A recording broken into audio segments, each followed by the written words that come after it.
आज की इस वीडियो में हम जानेंगे हिंदू सनातन धर्म के 4 धामों में से एक जगन्नाथपुरी धाम के बारे में और उससे जुड़े कई अविश्वसनीय और अकल्पनीय रहस्यों के बारे में। तो चलिए वीडियो को शुरू करते हैं। सनातन धर्म की मान्यता के अनुसार बद्रीनाथ, द्वारिका, जगन्नाथपुरी और सेतुबंध रामेश्वरम ये 4 धाम हैं और कहा जाता है कि जो व्यक्ति इन चारों धामों के दर्शन कर लेता है उसे परम मोक्ष की प्राप्ति होती है। मान्यता के अनुसार भगवान विष्णु इन 4 धामों पर निवास करते हैं और जब वो इन 4 धामों की यात्रा करते हैं तो सबसे पहले वो हिमालय में बसे बद्रीनाथ जाते हैं। वहाँ वो स्नान करते हैं, फिर द्वारिका पहुँचते हैं जहाँ पर वो कपड़े बदलते हैं, फिर जगन्नाथपुरी पहुँचते हैं जहाँ वो भोजन करते हैं और अंत में वो सेतुबंध रामेश्वरम पहुँचते हैं जहाँ वो विश्राम करते हैं। इस प्रकार उनकी यात्रा संपन्न होती है। जगन्नाथपुरी धाम उड़ीसा के शहर पुरी में बना हुआ है।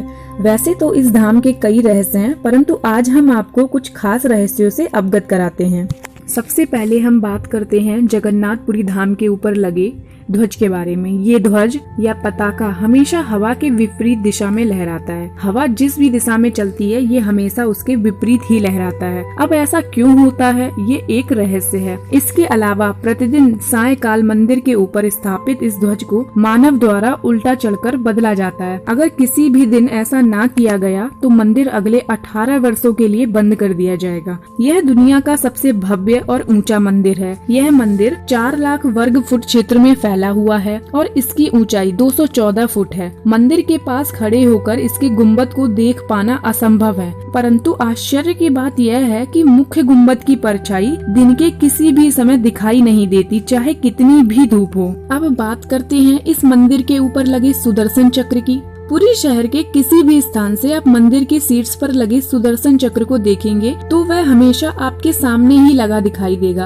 आप किसी भी दिशा में खड़े होकर इसे देखेंगे ये सदैव आपकी तरफ ही दिखाई देगा। ये चक्र अष्ट धातु से निर्मित है और बहुत ही पवित्र माना जाता है। चलिए अगले रहस्य की बात करते हैं। आपने अधिकतर मंदिरों के ऊपर पक्षियों को उड़ते हुए देखा होगा या उन पर बैठे हुए देखा होगा, परंतु इस मंदिर के ऊपर से कोई भी पक्षी उड़ता नहीं है और न ही इसके ऊपर बैठता है। इसी कारण से भारत सरकार ने भी इस मंदिर के ऊपर से किसी भी प्रकार के हवाई जहाज या किसी और चीज की उड़ान पर रोक लगा रखी है। मंदिर में प्रवेश करते समय ही एक द्वार है जिसे सिंह द्वार कहते हैं। आश्चर्य ये है कि जैसे ही आप सिंह द्वार के अंदर पहला कदम रखेंगे समुद्र से आने वाली लहर की ध्वनि सुनाई देना बंद हो जाएगी और जैसे ही आप सिंह द्वार से एक कदम बाहर रखेंगे आपको फिर से समुद्र से आने वाली लहरों की ध्वनि सुनाई देने लगेगी। इसके अलावा इस मंदिर के पास ही शमशान है जहाँ से शरीर के जलने से आने वाली गंध सिंह द्वार के अंदर कदम रखते ही आना बंद हो जाएगी और जैसे ही आप सिंह द्वार से आप अपना कदम बाहर रखेंगे आपको पुनः गंध आना शुरू हो जाएगी। अब बात करते हैं इस मंदिर के सबसे बड़े और सबसे अविश्वसनीय रहस्य के बारे में। इस मंदिर में काठ की 3 मूर्तियाँ रखी हुई है। पहली मूर्ति है भगवान कृष्ण की जिन्हें जगन्नाथ कहा जाता है, दूसरी मूर्ति है उनकी बहन सुभद्रा की और तीसरी उनके भाई बलराम की जिन्हें बलभद्र कहते हैं। ये 3 मूर्ति हर 12 साल में बदली जाती हैं। उन्हें पुराने से नया किया जाता है, परंतु जब इन मूर्ति को बदला जाता है तो पूरे शहर को ब्लैकआउट कर दिया जाता है, यानी पूरे शहर की बिजली काट दी जाती है और मंदिर में पूरी तरह से अंधेरा कर दिया जाता है। और जब पूरी तरह से मंदिर में अंधेरा हो जाता है तब ये मूर्ति बदलने की प्रक्रिया शुरू की जाती है। लेकिन प्रक्रिया शुरू होने से पहले इस पूरे मंदिर की सुरक्षा CRPF के हवाले कर दी जाती है और CRPF पूरे मंदिर को अपने कब्जे में ले लेती है। किसी के भी मंदिर के अंदर आने पर पूरी तरह से पाबंदी लगा दी जाती है, सिवाय मंदिर के एक पुजारी के अलावा जिसे ये मूर्तियाँ बदलनी है। परंतु पूरी तरह अंधेरा होने के बाद भी जिस पुजारी को ये मूर्तियाँ बदलनी होती हैं, उसकी आंखों पर पट्टियाँ बांध दी जाती हैं और उसके हाथों में दस्ताने पहना दिए जाते हैं। फिर ये मूर्तियाँ बदली जाती हैं। मूर्तियाँ तो बदल दी जाती हैं, परंतु एक विशेष पदार्थ है जो कभी नहीं बदला जाता, बस पुरानी मूर्ति से निकालकर नई मूर्ति में डाल दिया जाता है। इस पदार्थ को ब्रह्म पदार्थ कहते हैं। अब ये ब्रह्म पदार्थ है क्या? मान्यता के अनुसार भगवान कृष्ण ने जब देह त्याग किया था उनके शरीर को जला दिया गया था। उनका पूरा शरीर तो पंच तत्व में विलीन हो गया, परंतु एक चीज थी जो ज्यों की त्यों बनी रही, वो था उनका दिल, यानी कि उनका हृदय। और कहा जाता है यही उनका दिल ब्रह्म पदार्थ के रूप में भगवान जगन्नाथ की मूर्ति में पूर्ण सजीव और सुरक्षित अवस्था में मौजूद है, जो हर 12 साल जब ये मूर्तियाँ मूर्तियाँ बदली जाती हैं तो पुरानी मूर्ति से नई मूर्ति में डाल दिया जाता है, परंतु आज तक किसी ने भी उस ब्रह्म पदार्थ को अपनी आँखों से देखा नहीं है। मान्यता यह भी है कि अगर जिस किसी ने भी उसे देखा तो उसके शरीर के चीथड़े उड़ जाएंगे और वो तुरंत ही मर जाएगा। शायद यही कारण है कि मूर्तियाँ बदलते समय पूरी तरह से अंधेरा कर दिया जाता है। ऐसे ही और भी बहुत सारे रहस्य जुड़े हुए हैं इस मंदिर से, परंतु आज की वीडियो में बस इतना ही। अगर वीडियो अच्छी लगी हो तो लाइक करो, शेयर करो और हमारे चैनल को सब्सक्राइब करो ताकि हम आगे भी आपके लिए ऐसे ही इंटरेस्टिंग वीडियोस लाते रहें। तब तक के लिए धन्यवाद।